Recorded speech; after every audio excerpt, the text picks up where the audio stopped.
దేవుని నామానికి వందనాలు. ఈ యొక్క సమయంలో మనం ఒక ప్రత్యేకమైన అంశం గురించి బైబిల్ గ్రంథం నుంచి మనం ధ్యానించుకుందామండి. మనం ధ్యానించుకోబోయే అంశం ఏంటంటే కూర్చుండుట. అంటే మన క్రైస్తవులుగా మనం ఏమనుకుంటామంటే కూర్చుండుట అనేది అంత తేలిగ్గా మనం తీసుకుంటాం. కానీ మనం కూర్చునే విధానాన్ని బట్టి కూడా మన పరిస్థితి మారే అవకాశం ఉంది. మనం ఎవరితో కూర్చుంటున్నాం, ఎవరి సహవాసంలో మనం కూర్చుంటున్నాం, పరిశుద్ధులతో ఉంటున్నామా లేకపోతే అన్యులతో ఉంటున్నామా అనేది ప్రతీదీ కూడా మనం కూర్చునే విధానాన్ని బట్టి. మనం ఎప్పుడైతే వాళ్ళ దగ్గర కూర్చుంటామో ఆటోమేటిక్‌గా వాళ్ళ మాటలు కూడా మనకి వినిపిస్తూ ఉంటాయి. ఆ మాటల్లో మనకి మాట మాట కలిసి ఏమవుతది, వాళ్ళ యొక్క స్థితిలోకి మనం మారిపోయే అవకాశం కూడా ఉంటది. కాబట్టి మనం కూర్చున్న విధానాన్ని బట్టే మనం యొక్క కుటుంబ పరిస్థితి గానీ, అలాగే మన యొక్క ఆత్మీయ స్థితి గానీ మారిపోయే అవకాశం ఉంటది. మన బైబిల్ గ్రంథంలో ఇద్దరు వ్యక్తుల కోసం మనం చూసుకుందాం. ఈ ఇద్దరు వ్యక్తులు కూడా వారు కూర్చునే స్థలాలను బట్టి వారి యొక్క కుటుంబ పరిస్థితి గానీ, వారి యొక్క ఆత్మీయ జీవితం గానీ ఎలా అంతమైందో అనేది మనం కొన్ని విషయాలు మనం ధ్యానించుకుందాం. చూడండి బైబిల్ గ్రంథం నుంచి ఆదికాండము 18వ అధ్యాయము. ఇక్కడ ఒక వ్యక్తిని చూస్తే, మరియు మమ్రే దగ్గరనున్న సింధూర వనములో అబ్రహాము ఎండవేళ గుడారపు ద్వారమందు కూర్చుని ఉన్నప్పుడు యెహోవా అతనికి కనబడెను. ఇక్కడ మనం చూస్తే గనక మనందరికీ తెలిసిన వ్యక్తి ఇక్కడ అబ్రహాము. ఇక్కడ అబ్రహాము తన యొక్క సొంత దేశం నుంచి పిలువబడిన తర్వాత దేవుని చేత ఇక్కడ ఒక మమ్రే దగ్గరనున్న సింధూర వనం అనే ప్రాంతంలో తన గుడారం వేసుకున్నాడు. ఇక్కడ ఇతను ఏం చేస్తున్నాడు, అతని గుడారం దగ్గర అతను కూర్చుని ఉన్నప్పుడు అతనికి ఎవరు కనిపించారండి? ప్రభువు కనిపించాడు. అలాగే ఇంకో వ్యక్తిని చూడండి. అదే ఆదికాండంలో 19వ అధ్యాయము సాయంకాలమందు ఆ ఇద్దరు దేవదూతలు సొదొమ చేరినప్పటికీ లోతు సొదొమ గవిని యొద్ద కూర్చుండి ఉండెను.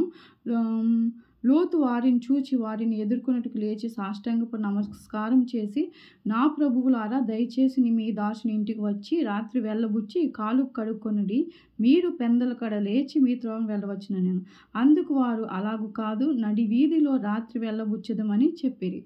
ఇక్కడ అంశం ఏంటంటే, ఇక్కడ జరిగిన కాన్సెప్ట్ ఏంటంటే, ఇక్కడ మనం చూసుకుంటే కనుక అబ్రహాము లోతు సపరేట్ అయిపోయిన తర్వాత లోతు మనందరికీ తెలుసు సొదొమ గొమొర్రా ప్రాంతాన్ని అతను ఎన్నుకోవడం జరిగింది. ఈ సొదొమ గొమొర్రాకి వెళ్ళిపోయాడు. అలాగే ఇక్కడ అబ్రహాము ఏం చేస్తున్నాడంటే, అప్పటికి అబ్రహాంకి ఇంకా సంతానం లేదు. ఇతను తన గుడారం వేసుకుని ఇక్కడ వేరే వాళ్ళతో అంత పెద్ద ధన్యుడు, అంటే అంత పెద్ద ధన్యత్వం కలిగినటువంటి వ్యక్తి అయినా, అంత ధనికుడైనా కూడా అబ్రహాము వేరే వాళ్ళతో మీటింగ్లో ఎక్కడా కూడా లేడు. ఒక్కడే తన గుడారపు ద్వారం వద్ద వాకిటి వద్ద కూర్చుని ఉన్నాడు. గుడారం అంటే ఏంటండి, మన భాషలో చెప్పుకోవాలంటే మన యొక్క గృహం.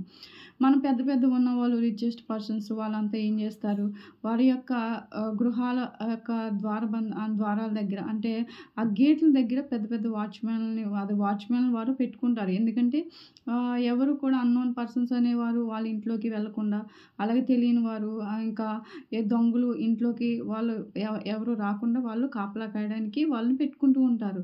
అలాగే ఇక్కడ మనం ఆత్మీయంగా మనం ఏం ఆలోచించుకోవాలంటే, ఆత్మీయంగా కానీ ఈ లోకరీతిగా కూడా అబ్రహాం ఏం చేస్తున్నాడు, వేరే వాళ్ళతో సోది కబుర్లేమి కూడా అబ్రహాం పెట్టుకోవట్లా. అతను ఒక్కడే కూర్చుని ఏం చేస్తున్నాడు, అతడు ఖచ్చితంగా దేవుని కోసమే ఇక్కడ ఆలోచిస్తూ ఉన్నాడు. దేవుడు నా ఇంట్లోకి వస్తే బాగున్ను, ఎందుకంటే నా జీవితంలోకి వస్తే బాగున్ను అనుకున్నాడు. కాబట్టే అక్కడ ఇమీడియట్గా ఏం జరిగింది, అక్కడ ఎండవేళ గుడారపు ద్వారం కూర్చుని ఉన్నప్పుడే యెహోవా అతనికి కనబడ్డాడు. అక్కడ కూర్చుని ఉన్నప్పుడే ఆ యొక్క ఎండవేళ వెంటనే యెహోవా ఎవరు కనిపించాడు, అబ్రహాముకి కనిపించాడు. అంటే ఆ ఎండవేళ ఇతనికి ఎవరు కనిపించాడు, దేవుడైన యెహోవా అతనికి ప్రత్యక్షమయ్యాడు. ఎందుకు ప్రత్యక్షమయ్యాడు, ఇప్పుడు ఎవరు కూడా మనం పిలవందే ఎవరు కూడా రారు. కానీ ఇంక దేవుడు కూడా మనం పిలవకుండా రాడు కదా. మనం పిలిస్తే మనం ఆయన ఆహ్వానిస్తే మన దగ్గరికి ఆయన వస్తాడు. కాబట్టి ఇక్కడ కాన్సెప్ట్ ఏంటి, ఇక్కడ అబ్రహాం కూడా ఒంటరిగా కూర్చుని అతనేమి ఈ లోక విషయాల కోసం ఆలోచించట్లా. అతను ఏం ఆలోచిస్తున్నాడు, ఆహా దేవుడు నా ఇంట్లోకి వస్తే బాగున్ను, నా దగ్గరికి వస్తే బాగున్ను, నా జీవితంలోకి వస్తే బాగున్ను అని అనుకుని అతను నిజంగా దేవుని పైన నమ్మకంతో విశ్వాసంతో ఉన్నాడు. కాబట్టి ఖచ్చితంగా అబ్రహాం అక్కడ కూర్చున్నప్పుడు అదే సమయానికి యెహోవా అతనికి కనబడ్డాడు. కనబడిన తర్వాత మనందరికీ తెలుసు యెహోవాని అతని ఇంట్లోకి ఆయన ఆహ్వానించినప్పుడు వా వాళ్ళు ముగ్గురు కలిపి అంటే ఇంకా వేరే దేవుడితో పాటు ఇద్దరు దేవదూతలు వచ్చినప్పుడు వాళ్ళు కూడా వీళ్ళతో పాటు ఏం చేస్తారు అక్కడ ఈయన అబ్రహాము వాళ్ళకి విందు చేయడం జరుగుతుంది. విందు చేసిన తర్వాత అక్కడ దేవుడు అబ్రహాంకి అక్కడ ఒక వాగ్దానాన్ని ఇస్తాడు. మళ్ళీ వచ్చే సంవత్సరానికి నీకు ఒక కుమారుడు పుడతాడు అని చెప్పి అతని చేత నా వాగ్దానము స్థిరపరచబడతాదని చెప్పి. ఇక్కడ అబ్రహాంకి దేవుడు కనబడటమే కాకుండా అతని దేవుడు ఎప్పుడు కూడా ఖాళీగా వెళ్ళకుండా తన బిడ్డలకు ఆయన మేలు చేసే దేవుడు. ఏది లోటుగా ఉందో ఇక్కడ అబ్రహాంకి తన ఈ గుడారంలో అంటే తన ఇంట్లో తనకి ఏది లోటుగా ఉందో దేవునికి తెలుసు కాబట్టి అబ్రహాం అడగకముందు ఏం చెప్పాడు దేవుడు, మళ్ళీ వచ్చే సంవత్సరానికి నీకు కుమారుడు పుడతాడు అని చెప్పి. అంటే దేవునికి తెలుసు ఇతనికి అబ్రహాంకి సంతానలేమి అనేది ఉంది. కాబట్టి ప్రియులారా మనం ఎక్కడ కూర్చున్నామా అనేది మనం నేర్చుకోవాలి. అది ఇంకొకసారి మనం లోతు విషయానికి వెళ్దాం. ఫస్ట్ లోతు విషయానికి మనం వెళ్ళినప్పుడు లోతు ఎక్కడ కూర్చున్నాడు? సొదొమ గవిని వద్ద కూర్చున్నాడు. గవిని అంటే ఏంటండి, మన పల్లెటూరులో చూస్తే కనుక సాయంకాలం సమయంలో అప్పుడు ఏం జరుగుతుందంటే ఒక పెద్ద చెట్టు దగ్గర లేకపోతే ఊరి మధ్యలోనో ఇక్కడ అరేంజ్ చేసుకుంటూ ఉంటారు కూర్చోవడానికి బల్లలు ఇవన్నీ అరేంజ్ చేసుకుని అక్కడ కూర్చుని వీళ్ళంతా ఏం చేస్తారంటే ఊర్లో కబుర్లన్నీ కూడా చెప్పుకుంటూ ఉంటారు. అక్కడ చెప్పుకోవడం వల్ల ఏమవుతుంది, అక్కడ ప్రతి ఒక్కరి కుటుంబ విషయాలు కూడా తెలుస్తూ ఉంటాయి. అలాగే ఇక్కడ సొదొమ గుమర అంటేనే పాపము. అక్కడ ఉన్న వాళ్ళంతా కూడా పాపులే. అందుకే దేవుడు దాన్ని నాశనం చేయాలనుకున్నాడు. కాబట్టి అలాంటి పాపులతో లోతు ఏం చేస్తున్నాడు, వారి ఇంటి దగ్గర కూడా కాదు, గవిని యొద్ద కూర్చుని వారి మాటలు వింటున్నాడు. వారితో ఆ వారికి మాటకి కూడా కలుపుతూ ఉన్నాడు. ఇలా ఏం చేస్తున్నాడు, లోతు తన ఇంట్లోకి ఇంకా పాపాన్ని తీసుకొస్తున్నాడు. అంటే ఇక్కడ లోతు ఏం కోరుకున్నాడు, దేవుడు రావాలని కోరుకోవట్లా, తను ఈ లోక విషయాల్ని అతను కోరుకుంటున్నాడు. కాబట్టి లోతు కుటుంబం ఎంత పతనం అయిపోయిందో మనకి తెలుసు. తన భార్య వాళ్ళ అల్లుళ్ళు అందరూ కూడా, తన భార్య ఉపస్తంభం అయిపోయింది, తన అల్లుళ్ళు కూడా సొదొమలోనే నాశనం అయిపోయారు. తన కూతుర్లు ఏమయ్యారండి, ఒక తండ్రితో వ్యభిచారం చేసి జారత్వం చేసి ఆ స్థాయికి దిగజారిపోయారు, పాపం నేర్చుకున్నారు. అలాగే వారి నుంచి పాప సంతానం మోయాబీలు అమ్మోనీలు అనే సంతానము వచ్చింది. ఇలా లోతు ఇక్కడ ఇదంతా తన కుటుంబ జీవితాన్ని నాశనం చేయడానికి లోతు చేసిన ఒకే ఒక పాపము తను కూర్చుండే స్థలము. ప్రియులారా, మనం నేర్చుకోవాల్సింది ఏంటంటే మనం ఎవరితో కూర్చుంటున్నామో ఈ అంచు కాలంలో ఈ యొక్క చివరి గడియల్లో మనం ఏం చేయాలి, మన పరిశుద్ధులతో అంటే మనకన్నా పరిశుద్ధులు మనకన్నా ఆత్మీయంగా ఎక్కువగా ఉన్నవారితో మనం కూర్చోవాలి. లేకపోతే మనకెవరు దొరకలేదనుకోండి, అబ్రహాం వలె మనం ఒంటరిగా ఉండి మన యొక్క పరిశుద్ధుడైనటువంటి మన దేవుణ్ణి మనం ఏం చేయాలి, ధ్యానించుకోవాలి. అప్పుడే ఆయన మనకి ఆదరణకర్తగా వస్తాడు, మనకే తోడుగా ఉంటాడు. ఒకవేళ మనుషులు మనకి లేకపోయినా కూడా అబ్రహాం వల్ల ఒంటరిగా కూర్చుని మనం దేవుని ధ్యానించుకున్నప్పుడు ఆయనే వచ్చి మనకి తోడుగా ఉండి మనతో సహవాసం చేస్తారు. అందుకే అబ్రహాము దేవుణ్ణి ధ్యానించుకున్నాడు కాబట్టి తన గుడారాన్ని కాపాడుకోగలిగాడు.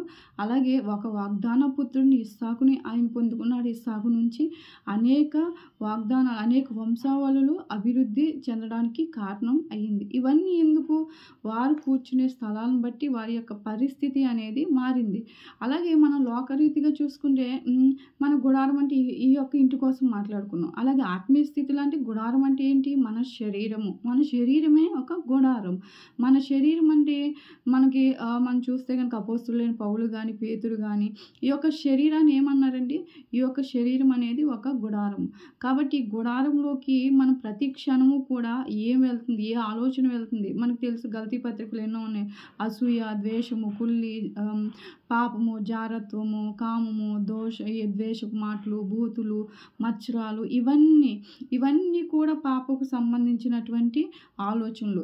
ఇవన్నీ కూడా మన గుడారంలోకి వెళ్ళకుండా మనం ఏం చేయాలి, వాటిని అడ్డుకోవాలంటే మనం ఏం చేయాలి, మన గుడారంలోకి దేవుని యొక్క గుణ లక్షణాలన్నిటిని కూడా మనం పొందుకోవాలి.